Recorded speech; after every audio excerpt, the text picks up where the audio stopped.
There's a financial pattern that feels completely backward the first time you notice it. Sometimes the person quietly building the most wealth in a city is not the entrepreneur driving the luxury SUV, not the corporate executive posting photos from airport lounges, not the influencer teaching financial freedom while selling productivity courses online. Sometimes it's the person nobody notices, the quiet minimalist living in a smaller apartment, wearing the same clothes for years, ignoring trends, keeping old phones longer than socially acceptable, driving a used car that nobody compliments, living far below what they technically could afford. And over long periods of time, those people often become dramatically wealthier than high earners who appear far more successful, which sounds irrational at first, because modern society trains people to believe wealth should look expensive. If someone earns more money, they should naturally become wealthier, right? But in reality, income and wealth are not the same thing. And understanding that difference quietly changes almost everything about how money works. Because the world rewards people for looking rich, while actual wealth often grows in silence. Imagine two people living in the same city. One earns $250,000 per year. The other earns $80,000. Most people instantly assume the first person is becoming wealthier faster. And maybe they are, but not always. Because the first person might also be spending nearly everything they earn trying to maintain a lifestyle that matches their income. Luxury apartment, luxury car, luxury vacations, designer clothes, constant upgrades, expensive restaurants, social pressure, status competition. Their life becomes financially larger every single year. The second person lives differently. Smaller apartment, used car, simple routines, few subscriptions, limited social comparison. No pressure to constantly upgrade everything. And because of that, they quietly keep far more of their money. That's the part people underestimate. Wealth is not built from how much money passes through your hands. It's built from how much stays. A person earning $80,000 while saving and investing half of it may quietly build more long-term wealth than someone earning 3 times more while spending almost all of it. But psychologically, this is incredibly hard for people to accept, because humans are deeply social creatures. And modern consumer culture constantly teaches us that spending is proof of progress. Think about how often success is visually represented. Bigger homes, luxury watches, new cars, high-end offices, expensive vacations, perfect kitchens, designer furniture. Almost every image of success involves visible consumption. Very few people post pictures of their index fund contributions. Nobody flexes their emergency savings account on Instagram. Nobody films TikToks about resisting impulse purchases at Target. Because disciplined financial behavior is visually boring. Consumption gets attention. Restraint does not. And this creates one of the strangest psychological traps in modern life. People start spending money to feel wealthy, instead of building actual wealth. The dangerous part is that lifestyle inflation happens slowly, almost invisibly. Nobody wakes up one morning and decides to trap themselves financially. It happens through tiny upgrades, a slightly nicer apartment, a slightly more expensive car, a few more subscriptions, more convenient spending, more delivery apps, more luxury purchases that feel deserved, and once those expenses become normal, they stop feeling expensive. That's how people earning high incomes can still feel financially stressed all the time. Because higher income often creates higher expectations, not higher freedom. This is why some people quietly become trapped inside lifestyles they can technically afford, but cannot emotionally step away from. Their identity becomes attached to spending. And that changes everything. Because now every purchase becomes psychological. The expensive car is no longer transportation. It becomes status. The luxury apartment becomes identity. The designer clothes become social protection. The expensive file becomes emotional validation. And once money becomes emotional, people stop making financial decisions logically. Minimalists often operate differently. Not because they hate money, and not because they lack ambition, but because many minimalists eventually realize something important.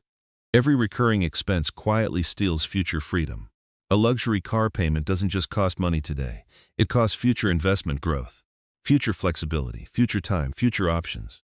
A person paying $2,200 every month for a luxury vehicle may not realize they're also sacrificing decades of compound growth. That same money invested consistently over long periods of time can become enormous. And this is where the psychology becomes fascinating. Minimalists often focus less on appearing successful and more on increasing control over their future. That shift sounds small, but financially it's massive. Because once someone stops trying to impress strangers, their financial life changes dramatically. Suddenly they need less income to feel satisfied, less validation, less comparison, less upgrading, less consumption, which creates a hidden advantage most people never notice. The less money your lifestyle requires, the more powerful each dollar becomes. Think about it this way. Imagine two people both have $1 million invested.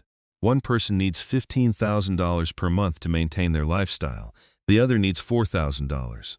Technically, they have the same net worth, but psychologically and practically, they live in completely different worlds. One still feels pressure, the other feels freedom. This is why minimalism is often misunderstood. People think it's about owning fewer things, but financially it's really about reducing dependence. Reducing the amount of money required to feel okay. Reducing the amount of stress needed to survive. Reducing the pressure to constantly earn more just to maintain appearances. And ironically, that often allows wealth to grow faster, because wealth building is less about intensity and more about consistency. The person constantly upgrading their lifestyle usually needs continuous high income just to stay in place. But the minimalist investor often creates lower financial gravity, lower monthly expenses, lower emotional spending, lower debt, lower pressure, which allows investing to continue more consistently over long periods of time. And consistency is where compounding becomes almost unfair. Most people dramatically underestimate how powerful long-term investing becomes when combined with controlled spending. Not extreme frugality, just intentional spending. There's a huge difference. Minimalism does not mean never enjoying life. It means removing spending that adds little real happiness. That distinction matters, because many expensive purchases create excitement, but not satisfaction. The excitement fades quickly. Psychologists call this hedonic adaptation. Humans rapidly adjust to improvements in comfort and luxury. The new car feels incredible for a while. The upgraded apartment feels exciting for a while. The expensive watch feels meaningful for a while. Then eventually it becomes normal. And once it becomes normal, the brain starts searching for the next upgrade. That cycle never ends, which is why many high earners quietly feel trapped despite making more money than they ever imagined.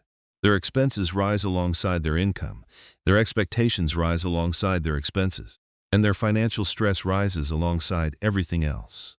Meanwhile, the minimalist often experiences the opposite effect. Because when your happiness depends less on constant upgrading, financial peace becomes easier to maintain. You begin appreciating flexibility more than appearance, freedom more than status, time more than luxury. And over long periods, those values quietly become financially explosive. Because investing becomes easier when your lifestyle isn't constantly consuming your future income. This is one reason many financially independent people eventually start looking strangely average. Not because they can't afford luxury, but because they no longer need visible consumption to feel successful. That's an important psychological transition. At first, people use money to signal status. Later, many wealthy people use money to buy independence. Those are completely different goals. One is external, the other is internal, and modern culture constantly confuses the two. We assume visible wealth equals actual wealth, but often visible wealth is just visible spending. Actual wealth is usually hidden: its ownership, investments, assets, cash flow, time flexibility, low stress, optionality, most of which cannot be immediately seen. This is why some people quietly become wealthy while appearing financially average for decades. They avoid the social competition game almost entirely. They stop using consumption as emotional proof of success, and instead they focus on building systems that quietly increase financial stability over time. Now, obviously, not every minimalist becomes wealthy, and not every high earner struggles financially. Income still matters a lot. But behavior matters more than most people realize, because personal finance is rarely just math. It's psychology. Two people can earn the exact same income and end up with completely different financial futures simply because of behavior. One spends to relieve stress. The other invests despite stress. One upgrades every raise. The other keeps expenses stable. One wants social validation now. The other values freedom later. Those tiny decisions compound for years, and eventually the gap becomes enormous. That's the strange thing about wealth building. The biggest financial advantages often look unimpressive in the short term. Driving an older car doesn't feel impressive.